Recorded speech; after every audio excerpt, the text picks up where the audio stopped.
An astrologer's day. Punctually at midday, he opened his bag and spread out his professional equipment, which consisted of a dozen cowrie shells, a square piece of cloth with obscure mystic charts on it, a notebook, and a bundle of Palmyra writing. His forehead was resplendent with sacred ash and vermilion, and his eyes sparkled with a sharp, abnormal gleam, which was really an outcome of a continual searching look for customers, but which his simple clients took to be a prophetic light and felt comforted.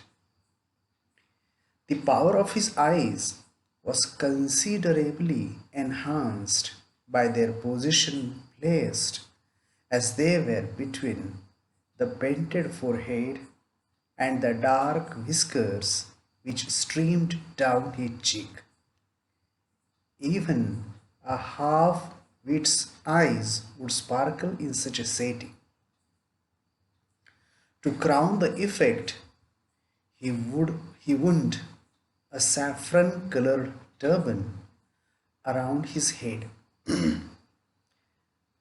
This color scheme never failed. People were attracted to him as bees are attracted to cosmos or dahlia stalks.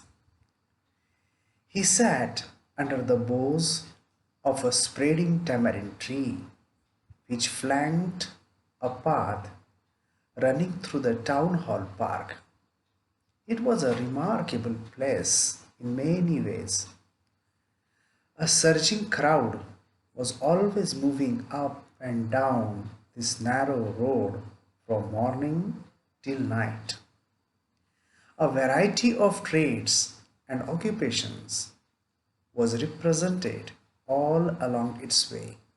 Medicine sellers, sellers of stolen hardware and junk, magicians, and above all, an auctioneer of cheap cloth who created enough din all day to attract the whole town. Next to him, in vociferousness, came a vendor of fried groundnut who gave his ware a fancy name each day, calling it Bombay ice cream one day, and on the next Delhi almond, and on the third Raja's delicacy, and so on and so forth. And people flocked to him. A considerable portion of this crowd dallied before the astrologer too. The astrologer transacted his business by the light of a flare which crackled and smoked up above the groundnut heap nearby. Half the enchantment of the place was due to the fact that it did not have the benefit of municipal lighting. The place was lit up by shop lights. One or two had hissing gas lights, some had naked flares stuck on poles, some were lit up by old cycle lamps, and one or two, like the astrologer, managed without lights of their own. It was a bewildering crisscross of light rays and moving shadows. This suited the astrologer very well for the simple reason that he had not in the least intended to be an astrologer when he began life, and he knew no more of what was going to happen to others than he knew what was going to happen to himself next minute. He was as much a stranger to the stars as were his innocent customers. Yet he said things which pleased and astonished everyone. That was more a matter of study, practice, and shrewd guesswork. All the same, it was as much an honest man's labor as any other, and he deserved the wages he carried home at the end of the day. He had left his village without any previous thought or plan. If he had continued there, he would have carried on the work of his forefathers, namely, tilling the land, living, marrying, and ripening in his cornfield and ancestral home. But that was not to be. He had to leave home without telling anyone, and he could not rest till he left it behind a couple of 100 miles. To a villager, it is a great deal, as if an ocean flowed between. He had a working analysis of mankind's troubles, marriage, money, and the tangles of human ties. Long practice had sharpened his perception. Within 5 minutes, he understood what was wrong. He charged 3 pies per question, never opened his mouth till the other had spoken for at least 10 minutes, which provided him enough stuff for a dozen answers and advices. When he told the person before him, gazing at his palm, in many ways you are not getting the fullest result for your efforts, 9 out of 10 were disposed to agree with him. Or he questioned, is there any woman in your family? Maybe even a distant relative who is not well disposed towards you? Or he gave an analysis of character. Most of your troubles are due to your nature. How can you be otherwise with Saturn where he is? You have an impetuous nature and a rough exterior. This endeared him to their hearts immediately, for even the mildest of us loves to think that he has a forbidden exterior. The nuts vendor blew out his flare and rose to go home. This was a signal for the astrologer to bundle up too, since it left him in darkness, except for a little shaft of green light which strayed in from somewhere and touched the ground before him. He picked up his cowrie shells and paraphernalia and was putting them back into his bag when the green shaft of light was blotted out. He looked up and saw a man standing before him. He sensed a possible client and said, you look so careworn. It will do you good to sit down for a while and chat with me. The other grumbled some reply vaguely. The astrologer pressed his invitation, whereupon the other thrust his palm under his nose, saying, you call yourself an astrologer? The astrologer felt challenged and said, tilting the other's palm towards the green shaft of light, yours is a nature. Oh, stop that, the other man said.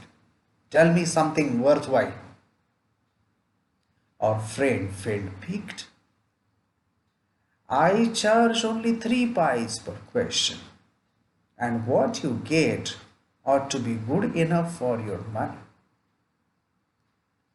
At this, the other withdrew his arm took out an anna and flung it out to him, saying, I have some questions to ask.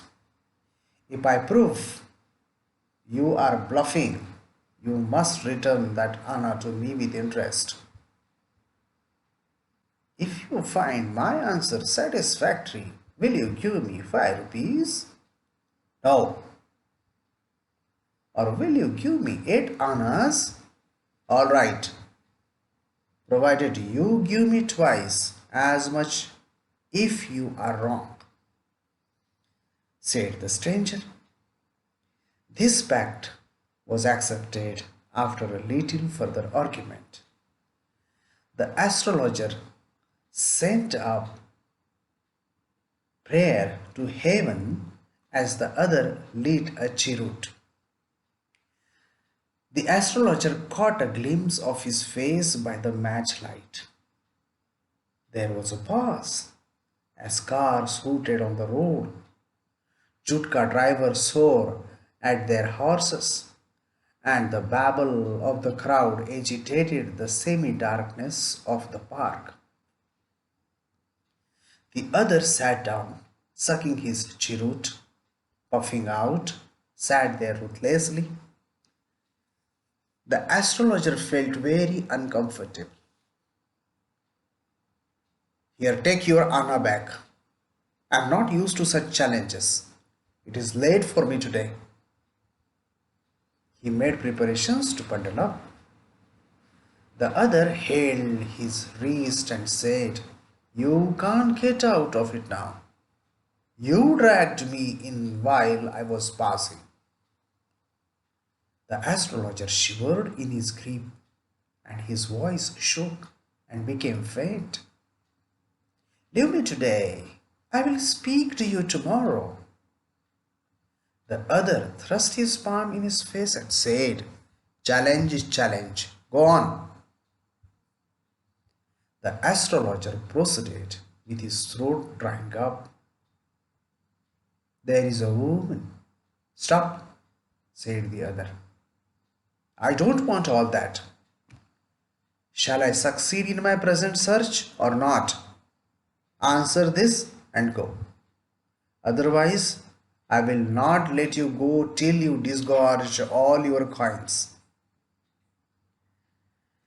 The astrologer muttered a few incantations and replied, All right, I will speak. But will you give me a rupee if what I say is convincing? Otherwise, I will not open my mouth, and you may do what you like. After a good deal of haggling, the other agreed. The astrologer said, You were left for dead. Am I right? Ah, tell me more. A knife was passed through you once, said the astrologer. Good fellow. He bared his chest to show the scar. What else? And then you were pushed into a well nearby in the field. You were left for dead. I should have been dead if some passerby had not chanced to peep me into the well, exclaimed the other, overwhelmed by enthusiasm. When shall I get at him? He asked, clenching his fist. In the next world, answered the astrologer. He died 4 months ago in a far off town. You will never see any more of him. The other groaned on hearing it. The astrologer proceeded. Guru Nayak, you know my name? The other said, taken aback. As I know all other things, Guru Nayak, listen carefully to what I have to say. Your village is 2 days' journey due north of this town. Take the next train and be gone.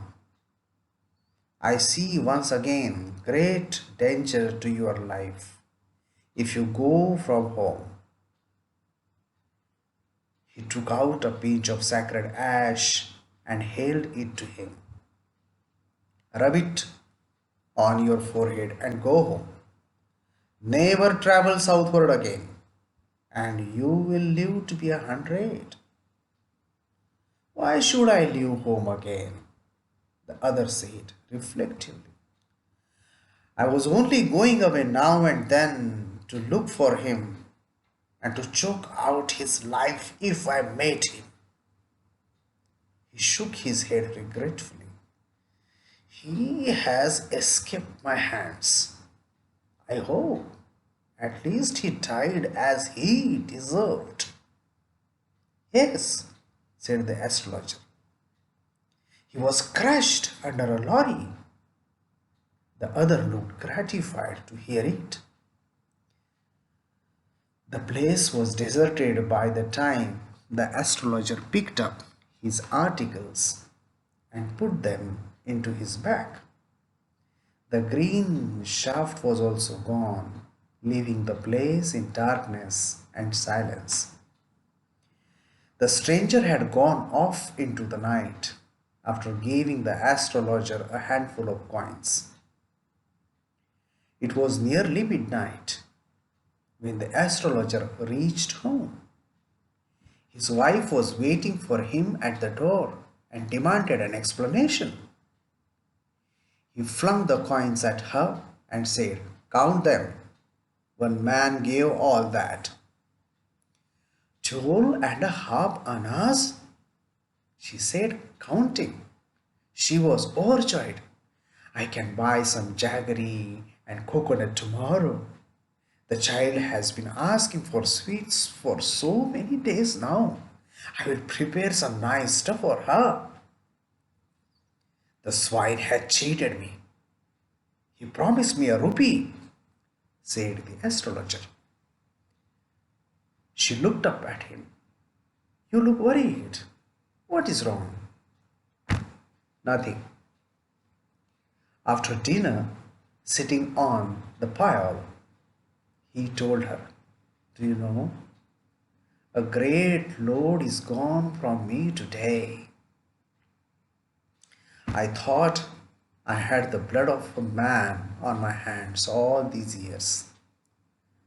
That was the reason why I ran away from home, settled here, and married you. He is alive. She gasped. You tried to kill him? Yes, in our village. When I was a silly youngster, we drank, gambled, and quarreled badly one day. Why think of it now? Time to sleep, he said, yawning, and stretched himself on a pile.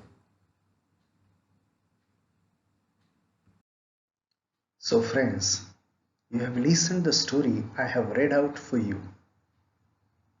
Now in short, I tell the gist of the story. In short, I tell you what happened in the story. An Astrologer's Day is a short story written by R.K. Narayan. It is a story of a man who poses himself as an astrologer and meets a person he once tried to kill. The story begins with a description of a day in the life of the astrologer. He arranges all the articles needed for his profession. He dresses himself in an attracting attire with saffron turban on his head, sacred ash and vermilion on his forehead. He chooses the right place under the tamarind tree near the town hall park, which is always crowded, always busy, with number of other shops there. He is a good reader of human mind and can speak pleasant things about the customers before him, and that is the reason that the customers are attracted towards him, and he can tell them their prophecies. His appearance and dim light add effect to sell his business of prophecies.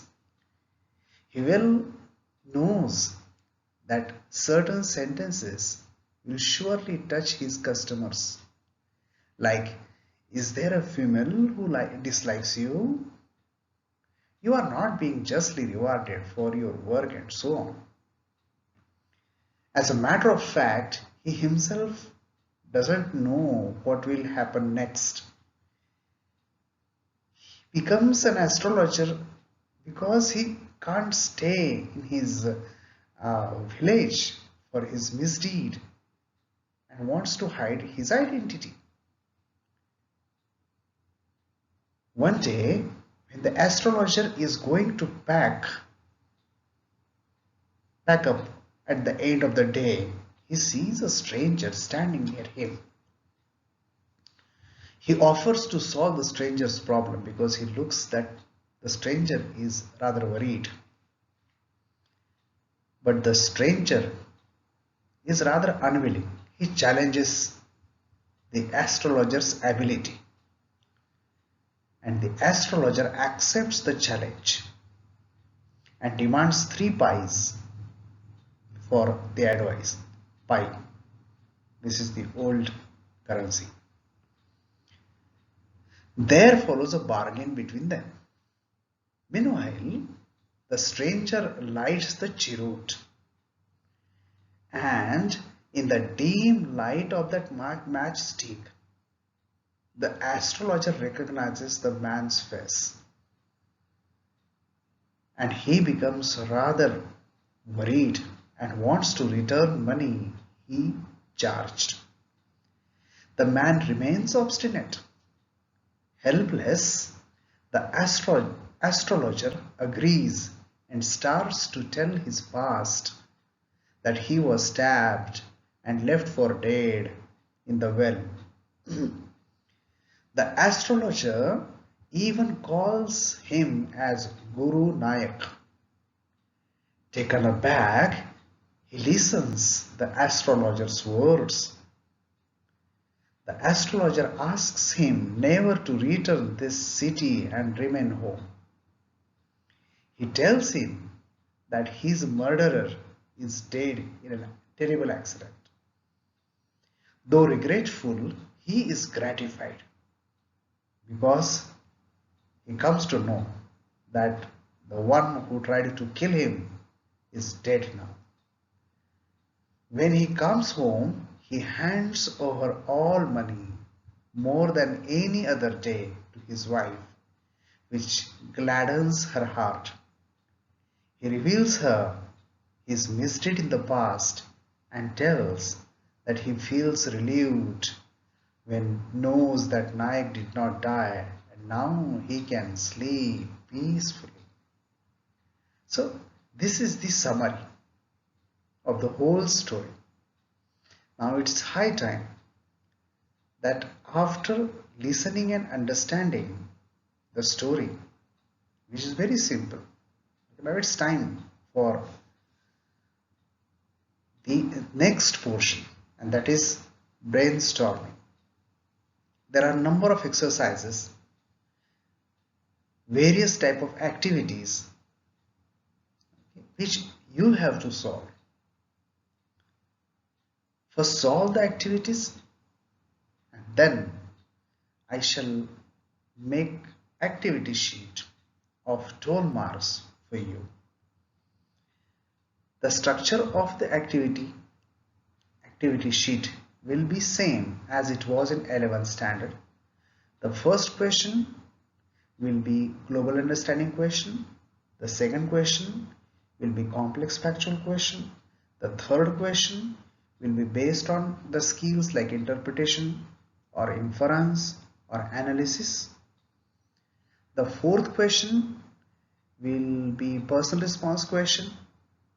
Okay, and the fifth question, it will be a grammar based question. Okay, they say it as language study and all, but it is grammar, right? And the sixth question will be based on vocabulary. Okay, in this fashion, 6 questions for 12 marks will be set. Okay, after you solve the brainstorming, I shall give you the sample activity sheet. Okay, so get ready for that. But prior to that, you have to go through the lesson, the story, even I have given the summary. Okay, is that clear? Okay, we will meet soon.